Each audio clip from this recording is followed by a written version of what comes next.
اعوذ باللہ من الشیطان الرجیم بسم اللہ الرحمن الرحیم لہ معقبات من بین یدیہ ومن خلفہ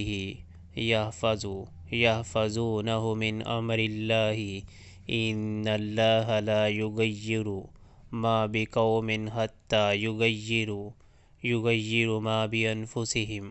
وَإِذَا أَرَادَ اللَّهُ بِقَوْمٍ سُوءًا فَلَا مَرَدَّ لَهُ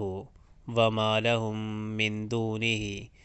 مِّن وَالٍ۔ ہر شخص کے آگے اور پیچھے اس کے مقرر کیے ہوئے نگراں لگے ہوئے ہیں جو اللہ کے حکم سے اس کی دیکھ بھال کر رہے ہیں۔ حقیقت یہ ہے کہ اللہ کسی قوم کے حال کو نہیں بدلتا جب تک وہ خود اپنے اوصاف کو نہیں بدل دیتی، اور جب اللہ کسی قوم کی شامت لانے کا فیصلہ کر لے تو پھر وہ کسی کے ٹالے نہیں ٹل سکتی، نہ اللہ کے مقابلہ میں ایسی قوم کا کوئی حامی و مددگار ہو سکتا ہے۔